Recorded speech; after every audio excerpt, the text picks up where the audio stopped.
Break ನಂತರ ಸುಹಾಸಿನಿ ಕಾರ್ಯಕ್ರಮಕ್ಕೆ ಮತ್ತೆ ಸ್ವಾಗತ. ವೀಕ್ಷಕರೇ, ನಮ್ಮ ಜೊತೆ ಇದ್ದಾರೆ ಸೆಲೆಬ್ರಿಟಿ ಬ್ರ್ಯಾಡ್ ಸಾವಿತ್ರಿ ಹಿರೇಣೆ ಅವರು. ಇಬ್ಬರು ಕೂಡ ಆ್ಯಕ್ಟಿಂಗು ಮಾಡ್ತಿದ್ರಿ, ಜೀವನದಲ್ಲೂ ಕೂಡ ಜೊತೆಯಾಗಿ ಸಾಗಿದ್ದು ಹೇಗೆ ಅಂತ? ನಮಗೇನು ಪ್ರಾಬ್ಲಮ್ಮೇ ಆಗಿಲ್ಲ. ಯಾಕೆಂದರೆ ಬಾಡಿಗೆ ಮನೆ ತೊಗೊಂಡಿದ್ವಿ. ಆಮೇಲೆ ನಮ್ಮ ಅತ್ತೆ ಹೇಳಿದ್ರು ನೀವು ಬೇರೆ ಇರಬೇಕು ಅಂತ. ರಾಜೇಂದ್ರನಗರ ಕಾಲೇಜ್ ಹತ್ರನೇ ಒಂದು ಮನೆ ತೊಗೊಂಡು ಆಮೇಲೆ ಸೆಟ್ಲ್ ಆದ್ವಿ. ಆದರೆ ಒಂದು ವಿಷಯ ಏನು ಅಂದರೆ ನಾನು ಹೇಳೋದು, ಲವ್ ಅನ್ನೋದೇ ಬೇರೆ, ಮದುವೆನೇ ಬೇರೆ.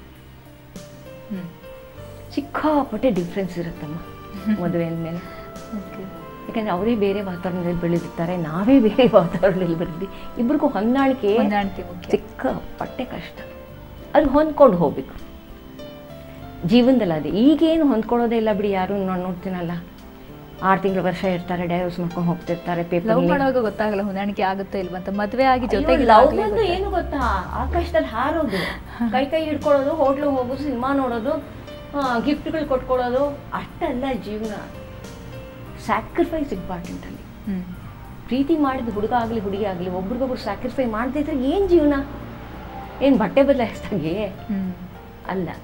ಈಗಿನ ಮಕ್ಕಳು ಅದನ್ನ ಕಲಿಬೇಕು ಅಂತ ನಂಗೆ ಆಸೆ. ಬಿಡಬಾರ್ದು, ತಿದ್ಕೋಬೇಕು ಒಬ್ರಿಗೊಬ್ರು. ಆಮೇಲೆ ಜಗಳ ಏನಾದ್ರು ಆಡ್ತೀವಿ, ಗಂಡ ಹೆಂಡತಿ ಜಗಳ ಆಡ್ತೀವಿ, ಯಾರು ಇಲ್ವೇ ಇಲ್ಲ. ಜಗಳ ಆಡಿದ್ರು ಅಲ್ಲಿಗಲ್ಲಿ ಬಿಟ್ಬಿಟ್ಟು. ಈಗ ಅಪ್ಪ ಅಮ್ಮ ಅಷ್ಟು ಕೋಟ್ಯಾಂತರ ರೂಪಾಯಿ ಮಾಡಿ ಎಷ್ಟು ಖರ್ಚು ಮಾಡಿ ಮದುವೆ ಮಾಡ್ತಾರೆ ನೋಡಿ. ಎಲ್ಲಾನು 1 ನಿಮಿಷಕ್ಕೆ ನೀರಾಗುತ್ತೆ. 6 ತಿಂಗಳಿರಲ್ಲ.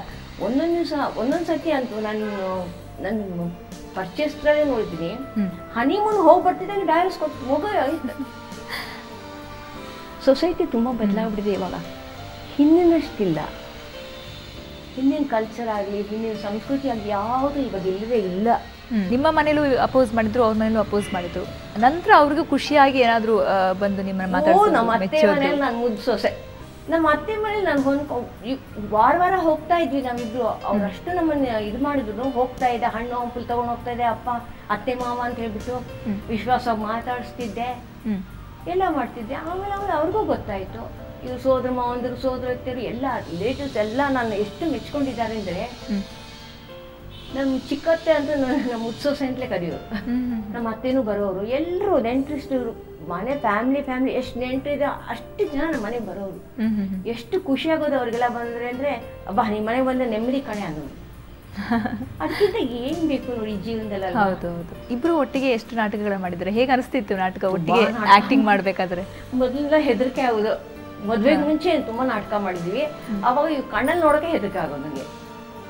ಎಲ್ಲಿ ತಪ್ಪು ಮಾಡ್ಬಿಡ್ತೀನೋ, ಮೊದಲೇ ಮೇಸ್ಟ್ರು ಹೊಡೆದ್ಬಿಡ್ತಾರೇನೋ ಅಂತ ಹೆದರಿಕೆ ಆಗೋದು.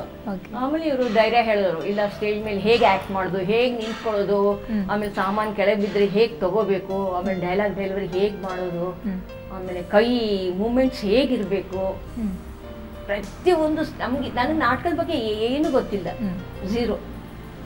ಅವರೇ ಎಲ್ಲ ಹೇಳ್ಕೊಟ್ಟಿದ್ದು ನನಗೆ. ಪ್ರೀತಿ ಇದ್ದರೆ ಯಾವತ್ತೂ ಒಳ್ಳೇದಲ್ವಾ. ಅದು ನಮ್ಗೆ ಗೊತ್ತಿರೋದು ಅದಷ್ಟೇ, ಎರಡೇನೆ. ವಿಶ್ವಾಸವಾಗಿರಬೇಕು, ಪ್ರೀತಿ ಇರಬೇಕು, ಸುಳ್ಳು ಹೇಳ್ಕೊಡ್ದು, ಮೋಸ ಮಾಡಿಕೊಡ್ದು ಜನಗಳಿಗೆ. ನಾವು ಏನಿದ್ರೆ ನಾವು ಅದೇ ಸಂತೋಷವಾಗಿ ಬದುಕಬೇಕು. ಓಕೆ ವೀಕ್ಷಕರೇ, ನಮ್ಮ ಜೊತೆ ಇದ್ದಾರೆ ಸಾವಿತ್ರಿ ಹಿರೇಣೆ ಅವರು. ಅವರ ಹೇಳೋ ಹಾಗೆ ನಿಜವಾಗ್ಲೂ ಸಿಂಪ್ಲಿಸಿಟಿ ಮತ್ತು ಡೆಡಿಕೇಶನ್ ಅವರ ಒಂದು ನಿಜವಾದ ಈಗಿನ ಸಂತೋಷದ ಗುಟ್ಟು ಅಂದರೆ ಅದೇ. ಅಷ್ಟು ವರ್ಷಗಳಿಂದ ಈಗಲೂ ಕೂಡ ಅದೇ ರೀತಿ, ಅದೇ ಜೀವನ, ಅಷ್ಟೇ ಸಿಂಪಲ್ ಆಗಿದ್ದಾರೆ. ಡೆಡಿಕೇಶನ್ ವರ್ಕ್ ಅವ್ರದ್ದು. ಯಾವಾಗಲೂ ಖುಷಿಯಾಗಿ ಎಲ್ಲ ಕೆಲಸವನ್ನು ಪ್ರೀತಿಯಿಂದ ಮಾಡೋದು. ಸೊ ಹೇಳ್ತಾ ಇದ್ರು, ಲವ್ ಮ್ಯಾರೇಜ್ ಬಗ್ಗೆ ಹೇಳ್ತಾ ಇದ್ರು, ಲವ್ವೇ ಬೇರೆ, ಮದುವೆನೇ ಬೇರೆ ಅಂತ. ಮದುವೆ ಆದಾಗ ನಿಜವಾದ ಒಂದು ಕಮಿಟ್ಮೆಂಟ್ ಶುರು ಆಗೋದು ಅಂತ. ಸೊ ಮತ್ತಷ್ಟು ಮಾತಾಡೋಣ ಅವ್ರ ಜೊತೆಗೆ ಚಿಕ್ಕ ಬ್ರೇಕ್ನ ನಂತರ.